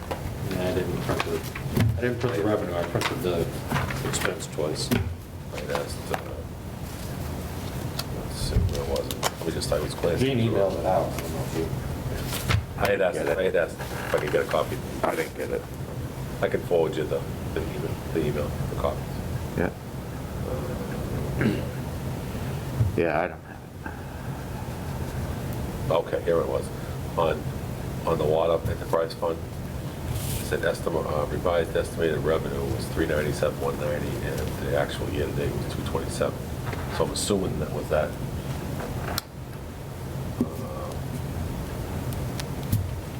I guess it would be, is that based on a rate increase? I can't remember how that was. What, the actual revenues right now are 227? On the rate portion, on the water usage charges. Water usage charges. But those are the ones that we actually already billed. This is what's already, right, this is already the Okay. revenue that we had received year-to-date. And estimated revenue was $397,190, and the actual was $227,623. So we're ahead of the game right No, we didn't collect as much. We estimated. now. We're only halfway through our billing. We got another billing coming in February. Was that for is this report for the whole, let me see. Yeah, what she says estimated would be for the, Total, okay, for the total, yeah. Okay. Right. Like I said, I didn't have that much time to really yeah. dive in. So theoretically, we should get at least the same amount for the next building. So we should be at almost 450,000, so we're Oh, yeah, so yeah, 57%. almost 50,000 over. Right, so we're at 57%, okay, yeah. So we should be in good shape. Yep. Yeah, yeah. Which I had said that, I had projected a higher revenue, Yeah. and she wouldn't let me because she says I can only use what we collected last year. And I said, look, North Village has, we've gained how many connections up there? I mean, they're up to right around 60 units now. Yeah. And, half of those came on within this last fiscal year. And before that, last fiscal year, a lot of those were only a partial build. So, there should have been a ton of extra revenue there. Williams Estates has, come online. We've got a few going in up there. Sleepy Hollow should be building any time now. So, I just see a lot of potential. Well, the other two, the unforeseen circumstances, so many people working at home. And that was the other thing, everybody's home, and people Yeah. think, well, everything's gonna be slow, but Yeah. no, everybody's home now, and Yeah. everybody's Yeah, yeah. using more water, using more, Yeah. so it works out for us ultimately. We lose a little on like the schools, Yeah, stuff like that, but they're still using water. They're still keeping the buildings open and operating.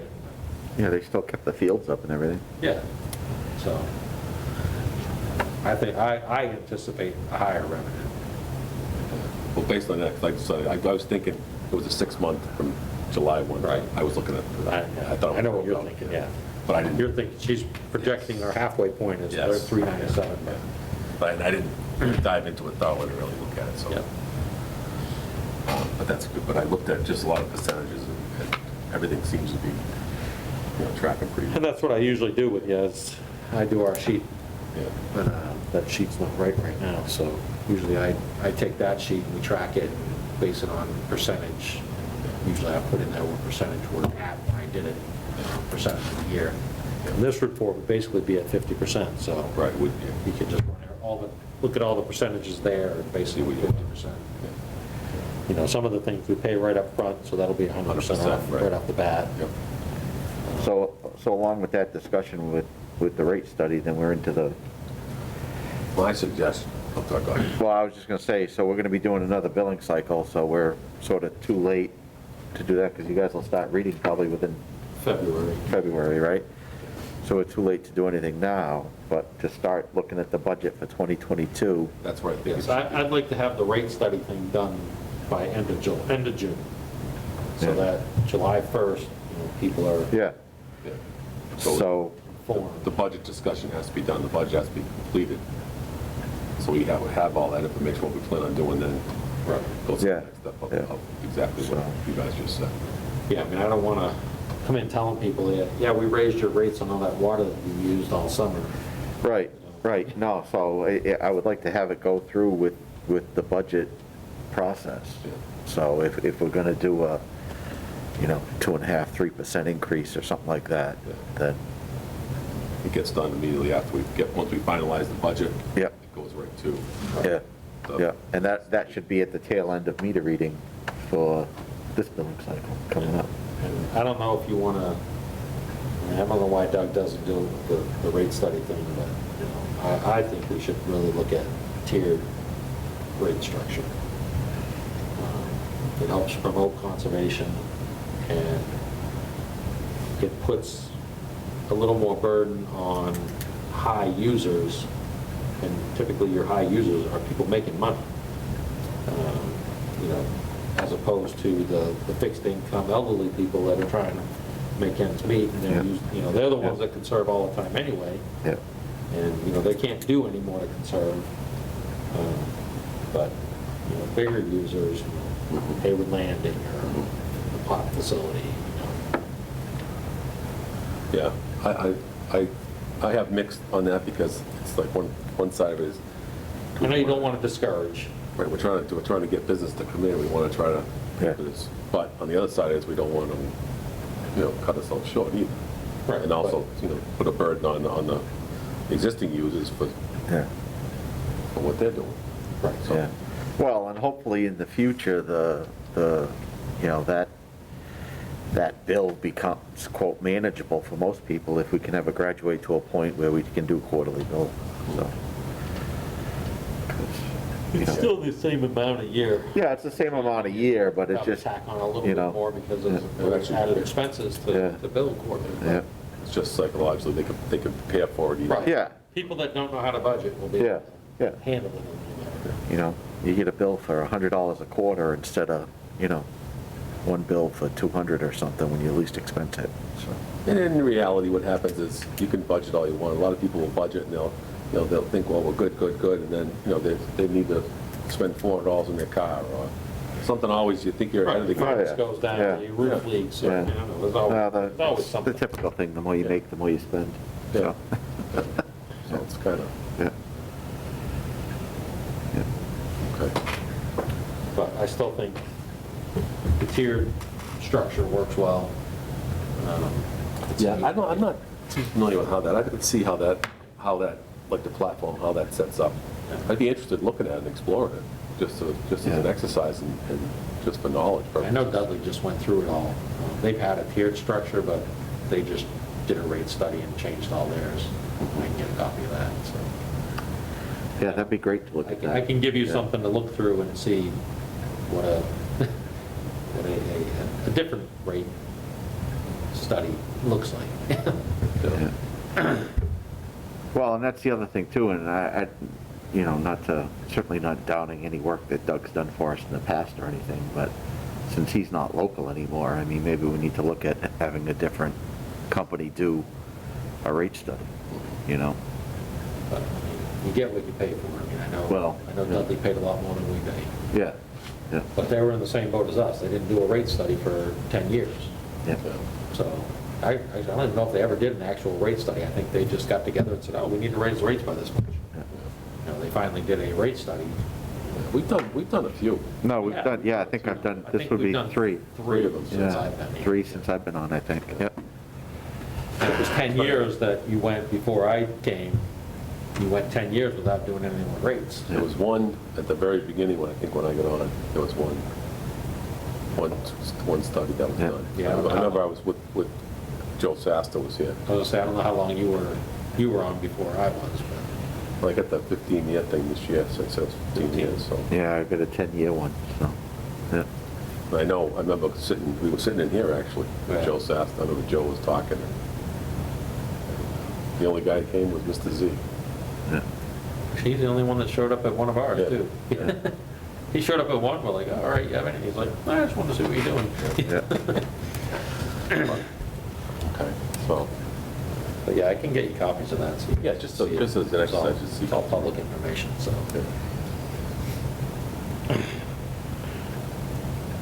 But like I they said, actually used to have a similar setup years ago before, it was Doug that went to a pay-as-you-go per se.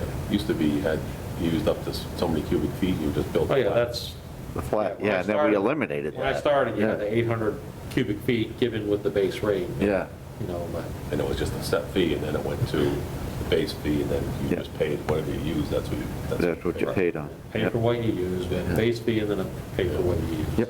So is that tiered similar to that type of, or is it done just rates up to certain cubic feet? then? Yeah, I was gonna say, there's still a base fee, and then you pay for 0 to 1,000, and I don't know what the Yeah, cut points are. yeah, I got a copy of it, but yeah, I didn't go through it that detailed. yeah. Okay. Yeah, I'd definitely want to take a peek at that, and look at it. Yeah, just, like I said, just so you can see something different, but I mean, it's a big span. I mean, their lower end is like ours, 3-something, but the high end, like over 10,000, is like $10 a 100 cubic feet. It's like triple the cost. But, they're catching Gentex and Nichols College. Nichols College doesn't give you any tax money, so, Oh, yeah. you know what I mean? That's a huge complex up there, Yeah. you get no tax revenue from it, so. And, I know, on the same topic we're talking about, I was thinking about this the other day.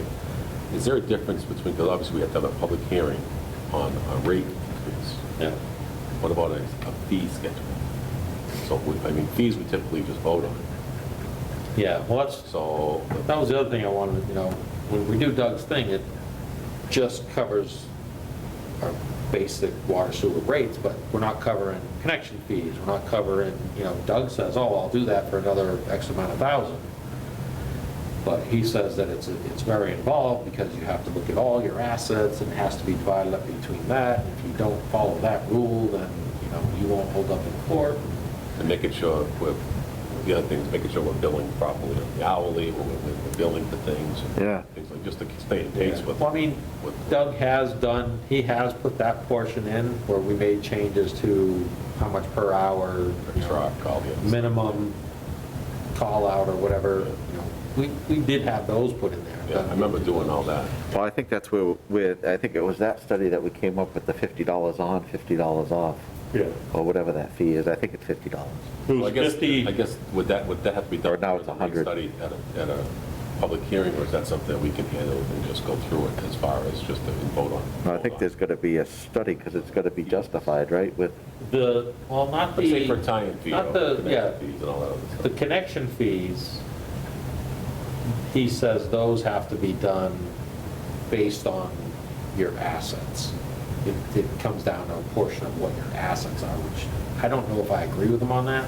Why don't you, could you just research that? I'll and look see into it a little more, yeah. Just to see if we, because we can have him do the rates, and obviously public hearing is good for that. If there's any fee discussion and stuff. But that's another thing that we don't do that almost every other town does. They've got, if you want a 5/8 meter, I looked into that too. Dudley has roughly 2,000 connections, and I think they have 100 1-inch meters. Everything else is a 5/8 meter. So, we're putting in 1-inch meters everywhere, and there's really no need for it, but, some of the customers are like, no, I mean, we had one customer that wanted a 2-inch, so they tapped the main 2-inch. Then I'm like, well, you can't just have a 2-inch for a regular single-family house, that's ridiculous overkill. I said, and then, if you tie into this somewhere before we get into the meter in your house, I said, so you're gonna have to put a meter pit in, and you need a 2-inch meter. So when he found out the cost of a 2-inch meter, he's like, oh, never mind, I'm gonna ramp that down to a 1-inch. But now we've got a 2-inch line going from the road to the curb that we own, so the repairs are gonna be more expensive for us because he decided he wanted a 2-inch. He paid to have, what was that company? The company that did it does good work, but still, like I said, now we're on the hook for any replacement parts and everything else for a 2-inch line instead of a 1-inch line. It's a lot more expensive. and it's a one-off, it's not standard, Right, That's the other thing, we've got so many one-off things in town. yeah, so it's Yeah. things like that that we need to kind of put the rules in place that you can't just say you want a 6-inch line to feed your house. No, it's good adjustment, this is what you're gonna get. Anything above and beyond, you pay this. Right, but that's what I mean, we don't have anything that says, and that's, a lot of towns do, a 5/8 line is 3,000. 3/4-inch line is 4,200, a 1-inch line is $5,000. So it's tiered, and that will discourage people from, oh, well, what the heck, it's the same price for a 1/2-inch line or a 3-inch line, I want a 3-inch line. So, and the cost goes up for us. A 3-inch valve is way more money than a 1-inch. And to tap we don't have the equipment to tap anything above a 1-inch anyway, so, now you're subbing it out to get it tapped, and, it comes down to if that, we own from the main to the curb, so now that curb breaks, or leaks or whatever, now we gotta pay a company to come in and re-tap it, because we don't have the equipment to tap it. So, Yep. I just think that we need to look at some of those things to, for one, it generates more revenue if they want oversized for no reason. But that fee covers getting some money in the bank to do the repair if something happens in the future. So simply all we do is say, here, this is what here's what the costs are. You pick, pick what you put, this is the standard for a house, and anything above and beyond that, here's the cost. But some of that could come down to, who are we to say they don't need a 2-inch line? Well, I'm saying. If they have an engineer that says these fixtures, we're gonna require a 2-inch line, so be it, but. Well, we give them a price sheet and say, here's what it is. Right, and that's it. If they get a jacuzzi in every bathroom, then they might need that, yeah. Maybe they want flush, toilets with flush armatures instead of a tank. Yeah. I don't know, but. Okay, so I think maybe that discussion could tie into, when we get Yeah. into the rate study. Right, so I just think that I think we need to be a little more thorough and More looking at specific. all the fees. And, you know, I also think we need to get a standard spec back up, you know, up to the standard. You know, the old ones aren't, they don't have everything in it that we should have in it. On the specs for. Yeah, just, you know, what we allow, you know, the type of hydrants, Yeah, that's. I think everything should be US made, you know, any water mains, anything going in, it should be US gate valves. You can almost tell which ones aren't US in town because they're the ones that are broken. And the US made are much heavier duty, they last longer, you know, when you're trying to get a gate box cover out, you don't break the housing, you're just trying to get the cover out. These India ones, they're terrible. You put a screwdriver in there and try to pry the cap out, you break the box and it's in. Then you got to dig up the whole road to fix it. Yeah. It's just stupid. I mean, I think we should Yeah. require Call the US specs. made. All the specs, and this is what it is, and that's Yeah, it. this is it, this is what we accept. Yeah. Yeah, I had mentioned that before, that I wanted to have a sheet so that when somebody comes into town, you know, say a guy like Neil or something is just starting out and is gonna put in the development and stuff, and the initial conversation, well, this is what you're gonna use. There's a spec sheet. Yeah, I mean, we should have a standard Yeah. spec, they're usually a booklet about that thick, Yeah. you know, and it tells you basically everything, you know, a hydrant has to be 5.5 foot buried, it has to be this brand, you know, has to be so far off the road, you know, like that first one at North Village, I don't know how that's not gonna get hit by a plow. That's right there at the edge of the road. Yeah. That should have been set back further, but some of that is gonna take some coordination with fire department and highway department as to, you know, their sidewalk equipment, if they're plowing it or whatever, and fire department, how far off the road can they deal with getting to with a truck, or, you know. So I think it's just gonna take some coordination with everyone to make it, so we get it right. Yeah, I agree. Okay.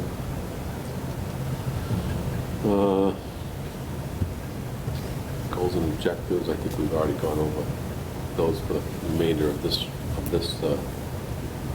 year. Yeah. With everything that we're doing, the budget discussion on getting the project completed. Anything that's, any old new business, anybody have? I had one old thing and one new thing, so just one old thing. What's up with the new truck? We're waiting on, they sent us the wrong dividers for the toolboxes. Okay, We have it, I already have it lettered, it's over at the garage at Mobile. okay. So I'm just waiting on all the dividers for the shelves, and then they didn't give us enough shelves for what we need, so until we get those in, I can't transfer all the parts and stuff over. Yep. Steve, take over that Yeah. truck. And we're just gonna transfer the tools and everything from the old truck to the new truck? We'll need to get some additional tools. Yep.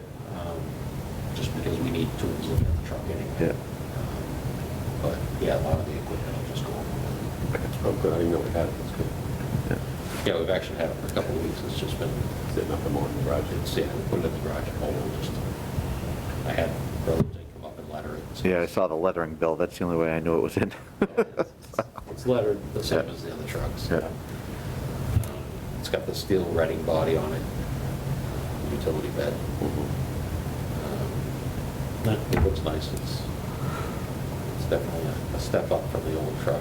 Yeah. It's actually got an engine that'll handle pulling around the way that we pull around in it. Yeah. Good. Now, can it handle the fire hydrant coming off the plow lift? Oh, I've never seen that. It won't be used for that. Coming through the center of town, I've never seen that performance. You know, hydrant dangling Yeah. on the front of the truck, yeah. And I just had one new thing, any talk in the industry, because the second phase of the COVID vaccine, water and wastewater is eligible. Yeah, yeah. Any inside info on that? I had called Suzanne to see if she had any info, and she only knew what, the first responders were getting. Yeah. And I looked on the Department of Public Health, and Yeah, I actually, Jennifer Pedersen put stuff out there today. They're still trying to finalize yep, and get clarification on what's going to be needed for ID or whatever. Yeah, So yeah. when she sent that out to all the water suppliers in the state, I replied back to her asking, I said, commissioners are asking who's eligible. Yep. i.e. commissioners, admin, staff, is it only operators, is it Yeah. whatever?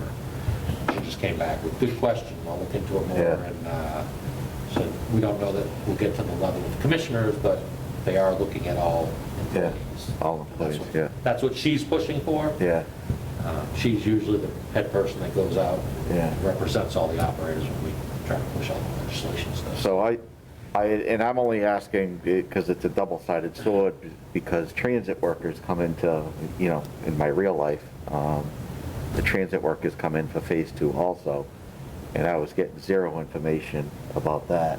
Yeah. So, and then that's when on the Department of Public Health website, I saw that water and wastewater comes into phase 2. Yeah. So I'm like, well, if I can figure out how they're gonna do it, then maybe I'll get some idea on, what we're gonna do and, with the transit workers in my, like I said, in my real life. So, I would have a lot more information on it, but Yeah.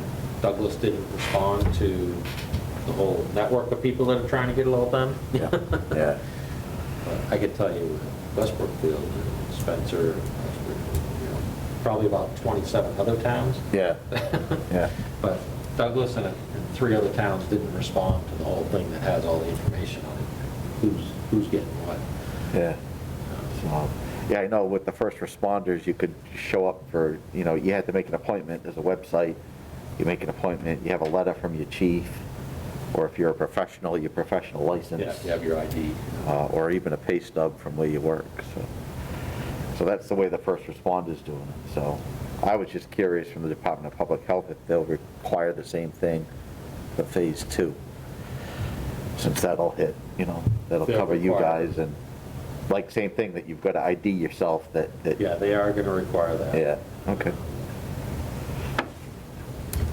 Well, that's good. I want to talk about the whole, that thing, yeah. As far as the staffing, going with, I think we should be following the same guidelines that the town hall is doing with the,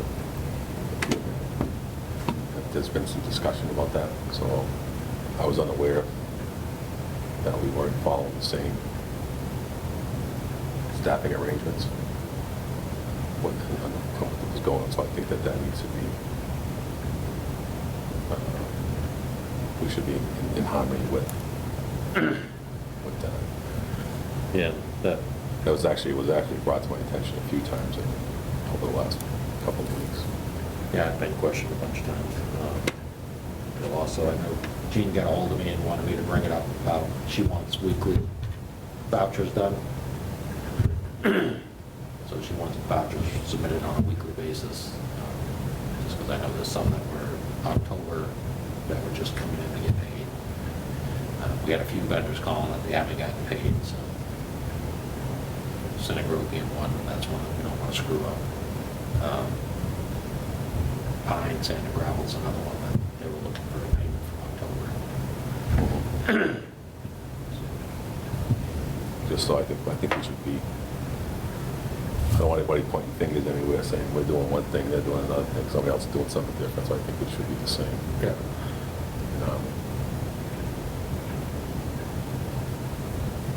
So,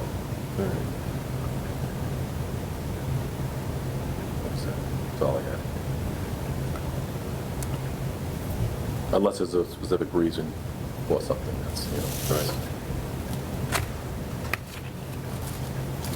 So let's see, they're saying that the phase 2B1 anticipated will begin in mid-February for the vaccine. They're hard to set up vaccine sites. They're working on what documentation workers will need to supply to be eligible to receive the vaccine in phase 2. Second dose, schedule while you're getting the first dose. DPH is going to keep in contact. She'll keep us updated. This came in 4 hours ago. Oh, that's good. Yes, and then I asked the question, she's like, good question, it's not clear yet. Would advocate for all employees, not sure we would go as far as commissioners. So, I figured I'd throw it out there. Yeah. No, I know all, with the transit workers and stuff, but I figured the water and sewer industry would be Yeah, but I figured if I was asking the question, I might as well Yeah, yeah. see if they would include you guys in that or Yeah. not. 'Cause if I gotta come in here and meet with you guys to give it to me, I go back and give it to everybody else, so. Yeah. I'd like to see all, make sure that the seniors get it first, Yeah. the nursing homes get it, Yeah. Well, they're doing that now. That's rolling now. you know, the first, anybody that, like Val said, all the first responders, the essential, you know, when it comes to that stuff, so. The unfortunate thing is the state of Mass has landed in the middle of the pact with rolling out the vaccine. Yeah. Whereas we have world-class hospitals and everything in the state, but we're landing in the middle of the pack. There's other states that are far beyond what we're doing, rolling this thing out, which is a shame, but, The most vulnerable are the elderly people. Yeah. You know, they should be Yeah. taken care of first, Yeah. in my opinion. yeah, they're doing all the nursing homes and stuff now, so. You look at all the COVID deaths, Yeah. the majority of them are the elderly. Yep. You know, so they should be prioritized and get that done. Well, we saw in the news, Miss Arrow got hers. Yeah, I see that. See Nancy on there? She's No, I didn't, did she get hers? Yeah. 103. Yeah, she's 103. God bless her. Yeah. Yeah. That's awesome. Yeah. So, all right, anything else? What do you got? No, I'm good. Okay, so I take a motion to adjourn the meeting. Make a motion that we adjourn the meeting at 9:06. 6. All in favor? Aye. Aye. So moved.